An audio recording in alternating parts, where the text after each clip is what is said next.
Listen, if you and your spouse can go an entire week without talking about anything deeper than whose turn is it to pick up the groceries or did you pay that electric bill, then this video is for you. Because there's a real possibility that you're not living as husband and wife. You're living as roommates. And the scariest part?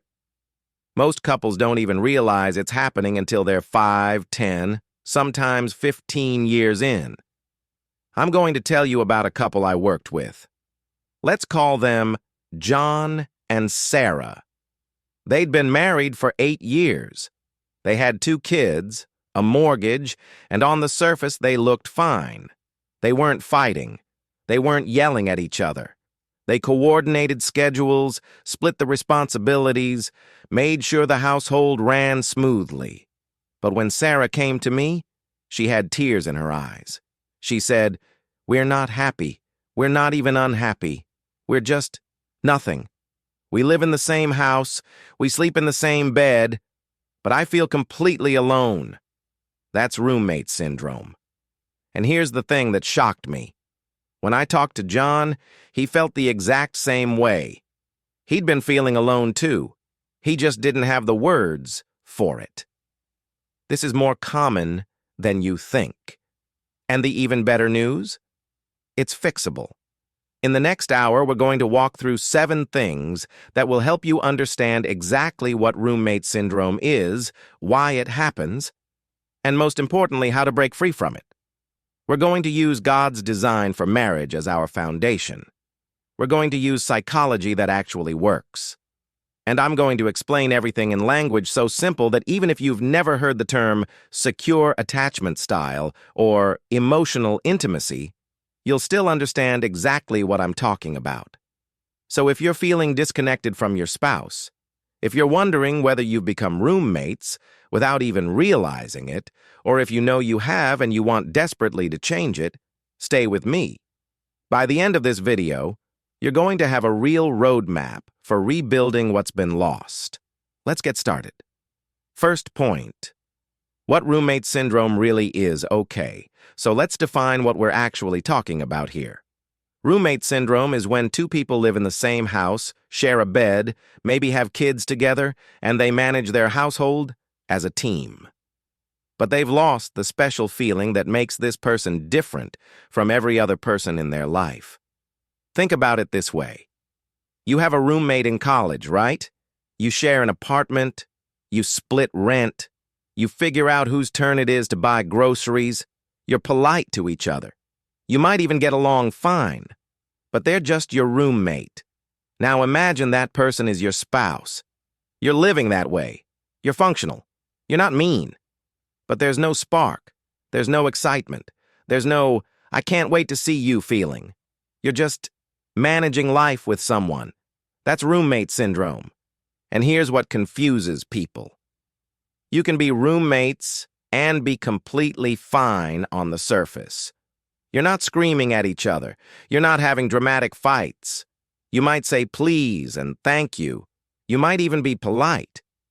But there's this invisible wall between you. There's distance.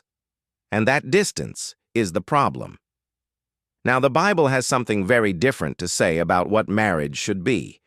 In the book of Ephesians, chapter 5, Paul writes this, "Husbands, love your wives just as Christ loved the church and gave himself up for her." That's not the language of roommates. That's the language of sacrifice. That's the language of deep, passionate commitment. And then there's the Song of Solomon. If you've never read it, I want to tell you something. The Bible includes literal poetry about desire and longing between a husband and wife. It's sensual. It's beautiful. It's about passion and attraction and intimacy. God designed marriage to be so much more than 2 people managing a household together. He designed it to be a union, a partnership, a love story. When you become roommates, you lose that. You lose the protection that comes with real intimacy. You lose the joy. And you become vulnerable to loneliness, to temptation, to slowly drifting so far apart that one day you wake up and you're basically strangers. But here's the hope. You can recognize it. And you can fix it. Point 2. The 5 warning signs. How do you know if you and your spouse have become roommates? Let me give you 5 warning signs. As I go through these, I want you to be honest with yourself. Don't judge. Don't get defensive. Just listen and see if these describe your marriage. Wasing. Sign. Number 1. You talk but only about logistics. Your conversations sound like this. The car needs an oil change. Did you pay that electric bill? What time is soccer practice? I need to go to the grocery store. Do you need anything? You're exchanging information. You're coordinating your lives, but you're not actually sharing yourself. When was the last time you asked your spouse about their dreams? When was the last time they told you what they're actually worried about? When did you last hear about what they want their life to look like, not just their schedule for next Tuesday? If you can't remember, that's a sign. Real connection in marriage requires talking about real things. Your fears, your hopes, your secret dreams, the stuff you don't tell other people. If you and your spouse only talk about logistics, you're not actually knowing each other. Warning. Sign number 2. Physical touch disappeared. This might be the most obvious one and also the most painful to admit. You don't hold hands. When you hug, it's quick, maybe 2 seconds, and then you're done. You don't hug for the sake of hugging. You don't reach for each other just because you want to be close. And sex? If you're having sex at all, it might feel like an obligation, something you schedule around the kids' bedtime and your work deadlines. Or it's something you do because you know you should, not because you actually want to. Your bodies are in the same bed, but there's a canyon between you. Here's what's important to know. Physical touch releases something called oxytocin. It's a hormone that creates bonding.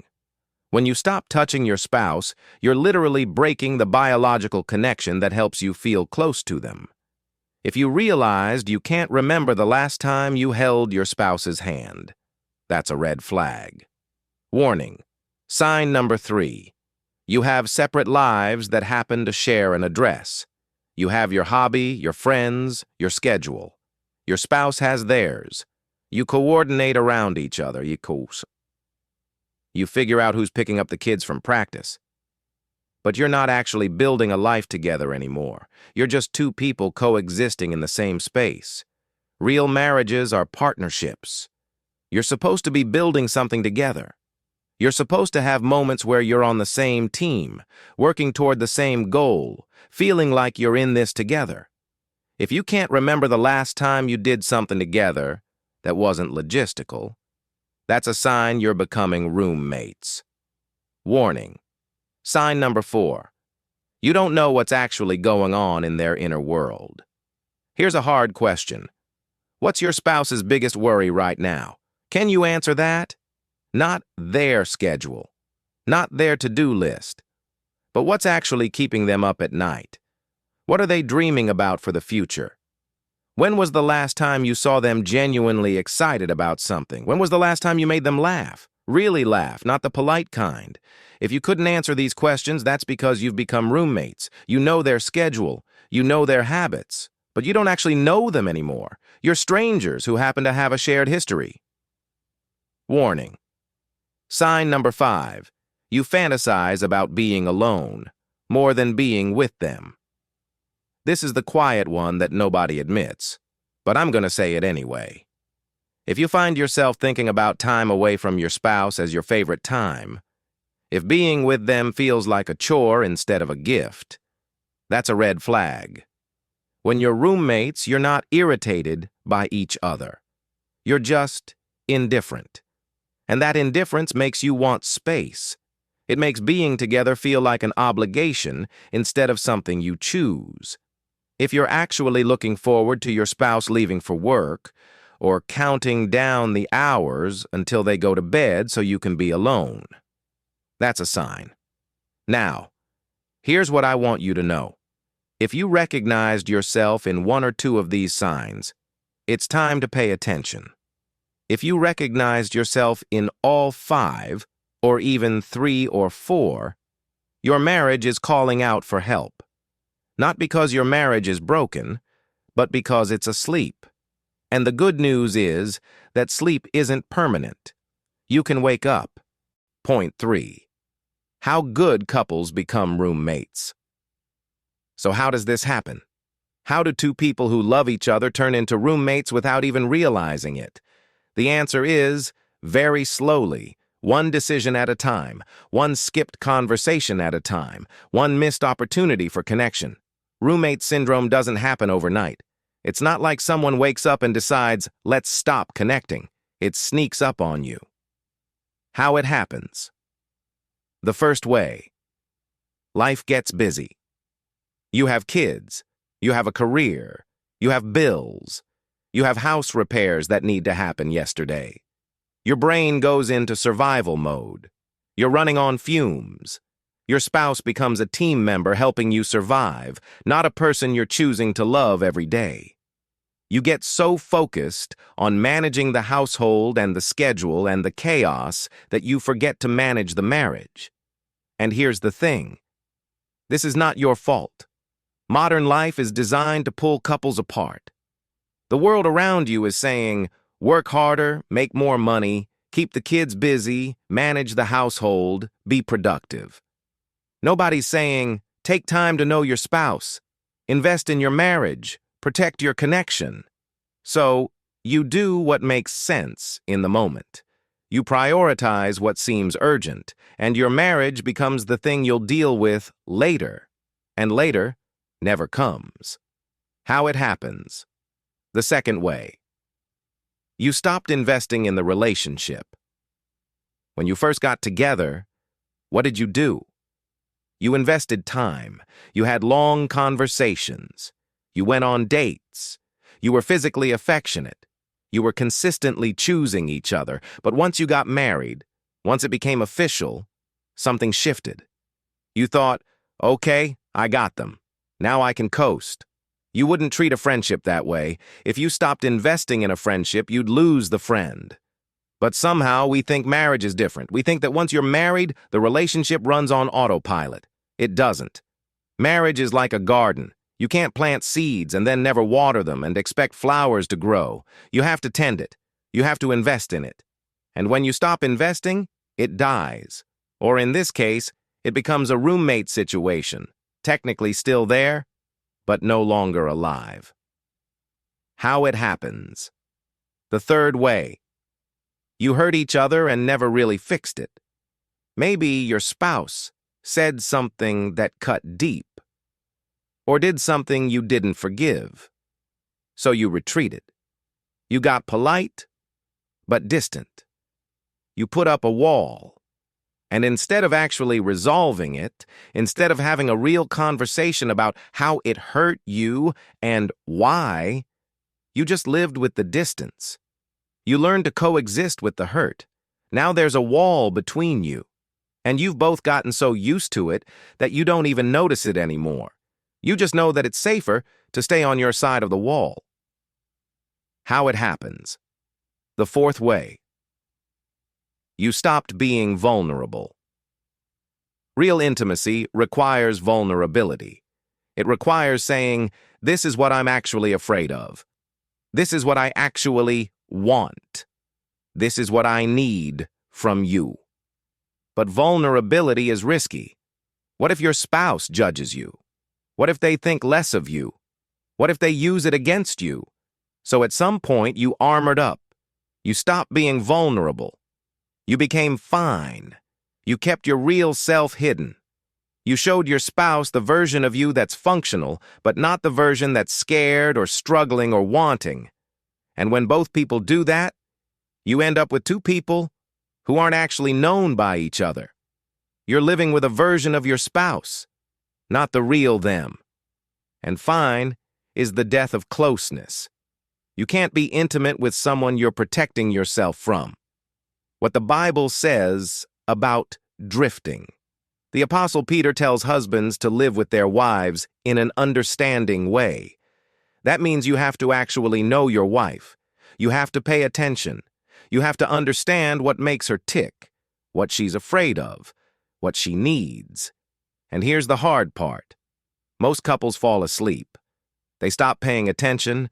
They stop trying to understand. And before you know it, 5 years have gone by and you're roommates. But here's the thing. If you can recognize that it's happening, you can stop it. You can wake up. And that's what the rest of this video is about. Point 4. What roommate syndrome actually costs you. Before we talk about how to fix this, I need you to understand what's at stake. What does roommate syndrome actually cost you? Cost number 1. Loneliness, the worst kind. There's a special kind of loneliness when you're lonely with someone. You can be in the same room with your spouse, you can be sleeping in the same bed, you can be raising kids together, and you can still feel completely alone. And that's actually more painful than being physically alone. Because you thought that person was supposed to be your person, you thought they were the one you'd never be alone with, and then you realize you are. You're alone, even though they're right there. That loneliness eats at you. It makes you feel like something is deeply wrong with you. Why can't you connect with this person? Why does being with them feel lonely? The answer is, you've become roommates. And roommates don't provide the kind of connection you're aching for. Cost number 2. Vulnerability to temptation. When you're emotionally disconnected from your spouse, you become vulnerable. Maybe you start an emotional affair with a coworker, someone who actually listens to you, someone who makes you feel seen and understood in a way your spouse doesn't anymore. Maybe it's an online relationship. Maybe it's pornography. Maybe it's fantasizing about someone else because at least with them, you feel something. Maybe it's addiction. You start drinking more or using substances or working obsessively because you're looking for connection somewhere, and since you're not getting it at home, you're finding it elsewhere. The roommate gap creates space for danger. It creates vulnerability, and the enemy knows this. Cost number 3. You're modeling this for your kids. Your kids are watching. They're always watching. They're learning what marriage looks like from you. They're learning what love looks like. They're learning whether they should expect passion and connection in their own future marriages or whether they should expect indifference and distance. If they grow up seeing two people coexisting without real connection, they'll think that's normal. And then they'll create that in their own marriages. You're not just affecting your marriage, you're affecting the next generation. Cost number 4. Your marriage is fragile. A strong marriage is held together by emotional glue. When that glue is gone and you're just held together by logistics and habit and the kids and the mortgage, your marriage is fragile. One strong wind can blow it all down. Maybe there's a crisis. Maybe one of you loses a job or gets sick or faces a major life challenge. And you realize you can't actually rely on your spouse. You're not a team. You're just two people who happen to share a house. Or maybe one of you meets someone else. And because there's no emotional connection at home, you're vulnerable. You're one decision away from divorce. Cost. Number 5. You're living a half-life marriage at its best is supposed to be one of the most fulfilling things you ever experienced. It's supposed to be your safe place, your person, your greatest adventure. Instead, you're just managing it, getting through it, surviving it. That's not what God designed. That's not what you signed up for. And every day you're in roommate mode is a day you're not actually living your marriage. You're existing in it, but you're not alive in it.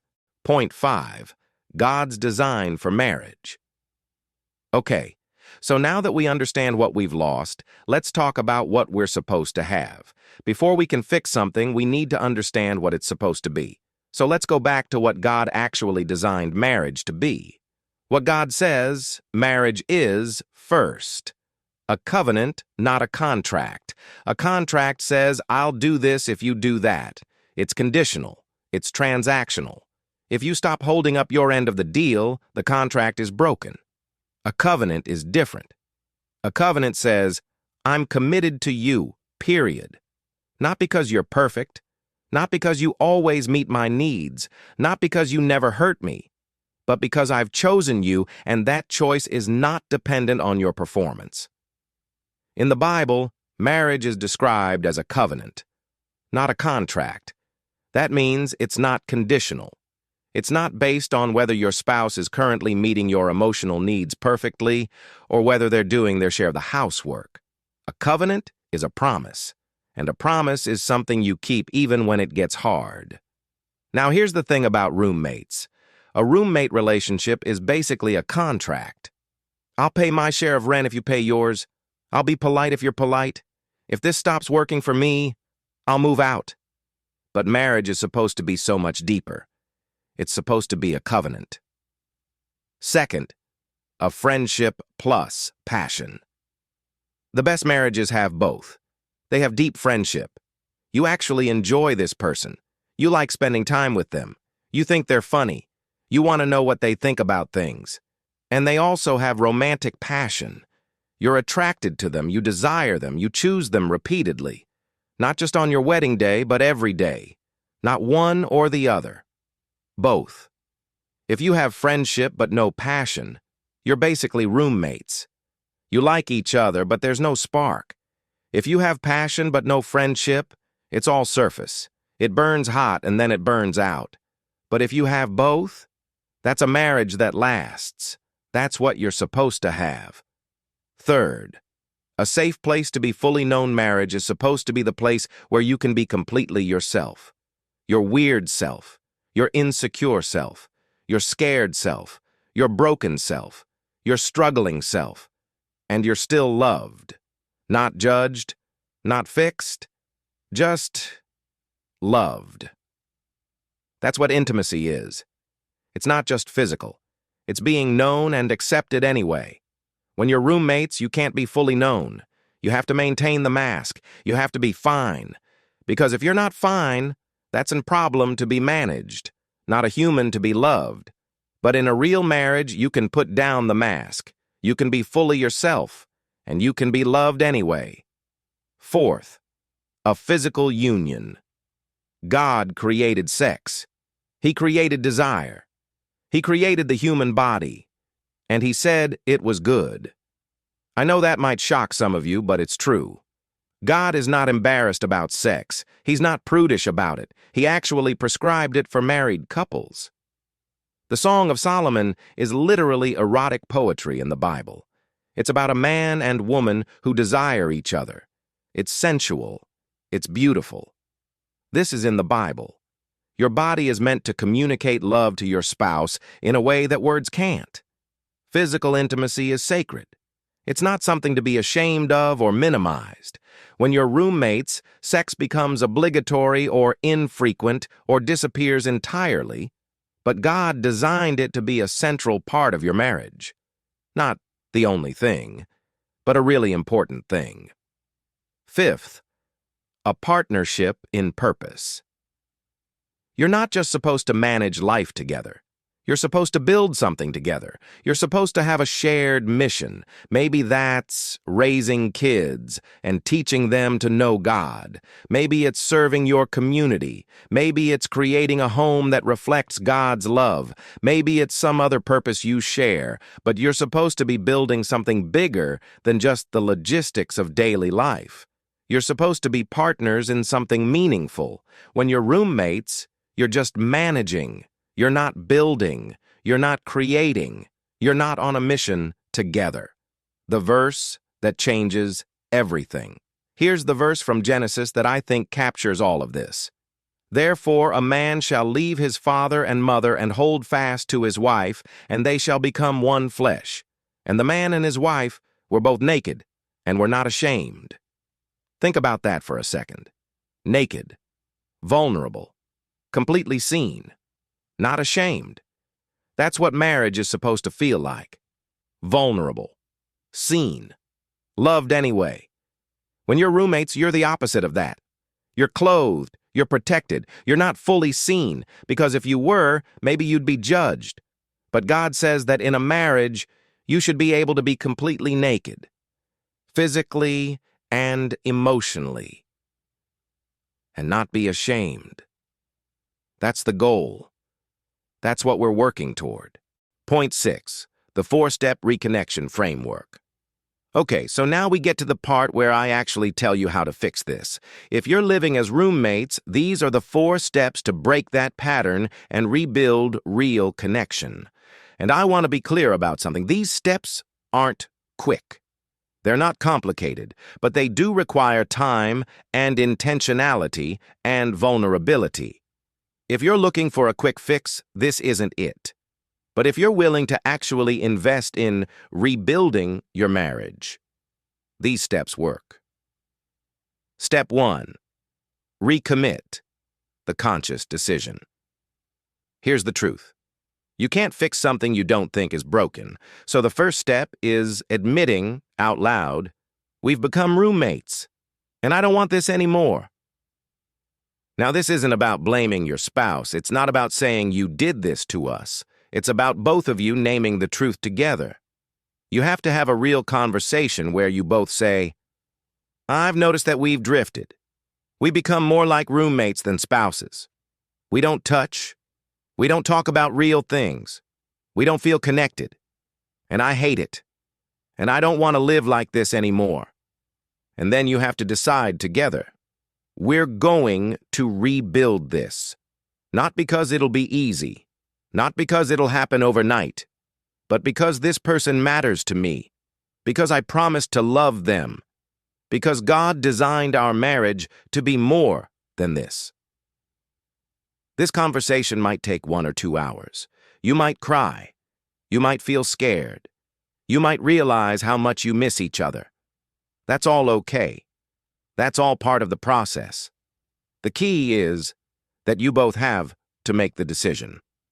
Both people have to be willing. If one person is willing and the other isn't, that's a different conversation, and that's something you might need a therapist to help with.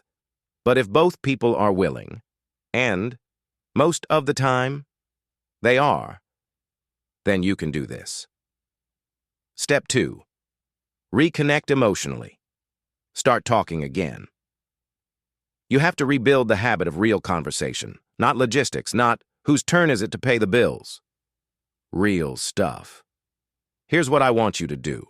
Create a weekly connection time. Maybe it's Sunday night. Maybe it's Friday afternoon. Pick a time when you're not exhausted and when you have about 30 minutes with no distractions. No kids. No phones. And during that time, you ask each other these questions. Actually ask them. Actually listen to the answers. Don't try to fix anything. Just listen. Here are the questions. What's one thing that's been weighing on you this week? Really listen to the answer. If your spouse says something that's been heavy on their heart, don't try to fix it. Don't minimize it. Just hear them. What's one thing you're excited about? This could be something small, something they're looking forward to this week, something they want to try. The point is to hear what brings them joy. Where do you feel closest to God right now? This is a spiritual question. What's God doing in their life? What are they learning? How is He showing up for them? What's one way I made you feel loved this week? This is important. Sometimes we do loving things, and our spouse doesn't even notice. This gives them a chance to say, you know what? When you texted me at lunch, that made me feel loved. Or, when you helped with the kids without me asking, that made me feel loved. And then finally, what's one way I let you down this week? This is where you're vulnerable to feedback. And you listen. You don't defend yourself. You don't explain why you did what you did. You just listen. You say, thank you for telling me. I hear you. I'm sorry. The goal of these conversations is not to solve problems. It's to know your spouse again, to hear them, to be heard by them. Start small if you need to. 15 minutes is better than nothing. The consistency matters more than the length. Do this every single week. Step 3. Reconnect physically, without pressure. This is where people panic because they think I'm talking about jumping straight to sex. We're not. Not at first. You have to rebuild comfort with physical closeness. Your body has learned that it's not safe to be close to your spouse. So you have to teach it again. Here's how. Start with non-sexual touch. This is huge. Your body needs to remember that it's safe to be close to this person again. Hold hands. Every single day. And I mean really hold hands. Not just walking down the street. Sit down together and hold hands for 1 full minute. Just be close. It sounds simple. It's not. Your nervous system might be resisting this because you've been distant for so long. But do it anyway. Hug for at least 20 seconds. Not a quick hello hug, a real hug. Long enough for oxytocin to release. Long enough to feel safe. Do this daily if you can. Sit close. When you're watching TV, sit next to each other instead of on opposite ends of the couch. Your bodies can touch. You can hold hands. Give each other a massage, a 5-minute shoulder massage. Nothing sexual, just touch. The point of all this is to rebuild comfort with physical closeness. Once you're comfortable with non-sexual touch, and this might take a few weeks, then you can add back physical intimacy. Not on a schedule. Not because you feel like you have to, but when it feels natural. When you both actually want it. This step takes weeks, maybe longer. Be patient with it. There's no rush. You've had distance for a long time. It takes time to rebuild. Step 4. Create new memories together. Rebuild the story. Roommates share space and history, but they don't create new memories together. Meaningful memories. So you need to do things together that aren't about logistics. This doesn't mean expensive date nights or flying to Paris. It means creating moments where you remember why you loved this person, where you feel like a team, not 2 people sharing a house. Go for a walk together. Actually talk during the walk. Don't just walk in silence. Walk and have a real conversation. Cook dinner together. Try a new recipe. Laugh about the things that go wrong. Work as a team. There's something bonding about creating something together. Start a hobby together. Learn something new as a couple. Take a class together. Grow together. Watch something you both care about. Not the news. Something that moves you. Something that sparks conversation. Pray together. If you're a person of faith, pray together. Hold hands and pray for your marriage. Pray for each other. It's incredibly intimate. The point is, create moments where you're choosing each other, where you're on the same team, where you're building something together. Aim for at least 1 hour a week of intentional time together. That's 7 hours a month. That's 84 hours a year. In a marriage that might last 50 years, 84 hours a year is not much to ask. Putting it all together. So, here's what a week looks like. Sunday night, you sit down and have your connection conversation. 30 minutes. You ask those questions. You listen. During the week, you hold hands for a minute. You hug for 20 seconds. You sit close to each other. You touch. Once or twice that week, you do something together. You walk. You cook. You talk. And when physical intimacy happens, you let it happen naturally. Not forced. Not obligatory. Just natural. That's it. That's how you rebuild. And here's the beautiful thing. These steps follow God's design perfectly. He designed us to reconnect this way. First, the decision to recommit. Then emotional intimacy through vulnerability and conversation. then physical closeness that rebuilds trust, then creating new memories and joy together. It's not random. It's how humans are actually designed to reconnect. Point 7. The truth that changes everything. Okay, so I've given you 4 steps. I've given you a framework. And now I want to address the real obstacle. The real obstacle is not understanding what to do. Most of you already know what to do. You know you need to talk more. You know you need to be more affectionate. You know you need to spend more time together. The real obstacle is belief. You don't believe it will actually work. Or you're afraid. Or you think your situation is too far gone. So I want to talk about that. Here's what I know. I've worked with couples who have been in roommate mode for 10, 15, sometimes 20 years. I've worked with couples who have been through affairs, bankruptcy, years of painful silence, deep hurt, betrayal. And here's what I can tell you. If both people are willing to try, no marriage is too far gone. Not because couples are special, not because they have some magic formula, but because they were willing to be vulnerable. They were willing to try. They were willing to change the patterns that weren't working. I've seen couples come back from the brink. I've seen them go from, we're probably getting divorced, to, we actually love each other again. What if my spouse won't try? Now, I know some of you are thinking, what if my spouse won't try? What if I'm willing but they're not? That's a different conversation. And I want to be honest with you. You can't force someone to reconnect with you. You can't make them willing. But here's what I've found. Most of the time, your spouse is just as lonely as you are. They're just as afraid. They're just as stuck.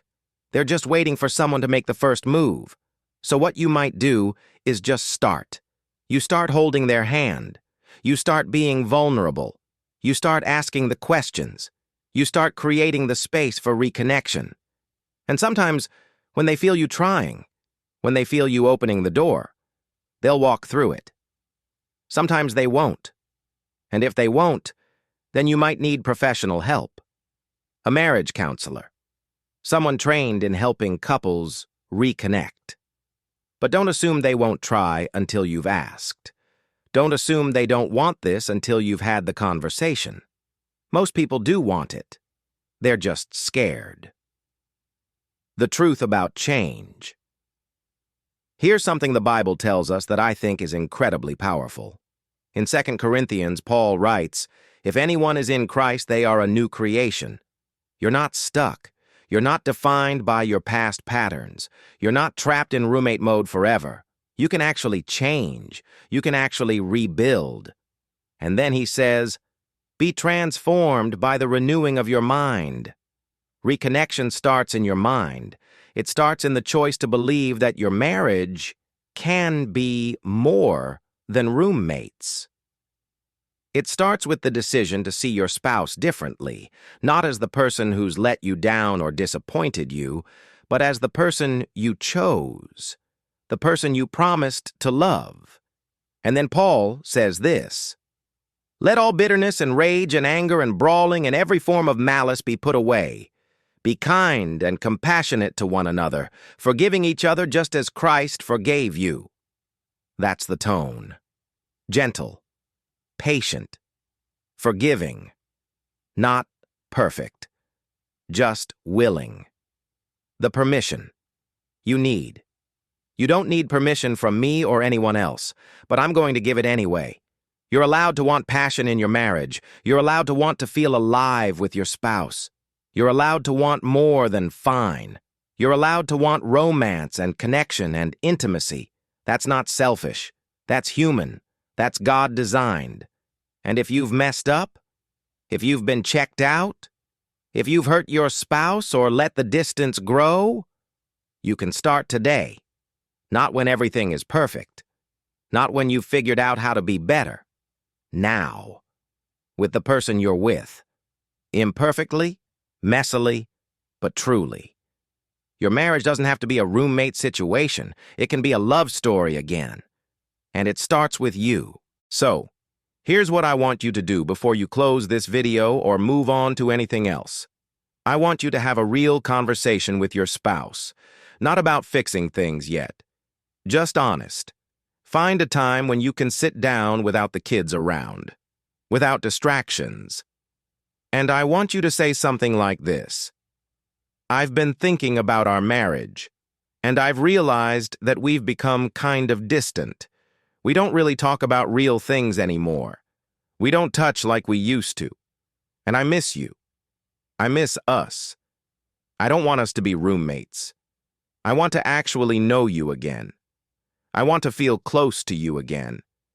And I think we could do that if we both wanted to. Do you want to try? Just say something like that, in your own words. But be vulnerable. Be honest. Let them see that you're scared, but you're willing. See what they say. I bet they want the same thing. I bet they're just as lonely as you are. I bet they're just scared too. Finally. Here's what I know about you, even though I don't know you personally. If you watched this entire video, it means something about your marriage prompted you to. Maybe you recognized yourself in those 5 warning signs. Maybe you realized you've become roommates and you didn't even know it. Maybe you're desperate and you're looking for hope. So I want to tell you this. Your marriage doesn't have to stay this way. It can be a love story again.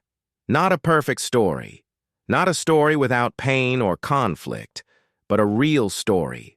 A story of 2 people who chose each other, who know each other, who love each other. It starts with a decision. It starts with you deciding that you're done coexisting, that you want more, that you're willing to be vulnerable and try.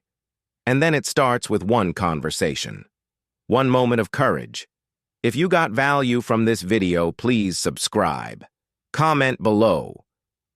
What's one step from the framework you're going to try this week? Which one is calling to you? The reconnection conversation? The weekly connection time? The non-sexual touch?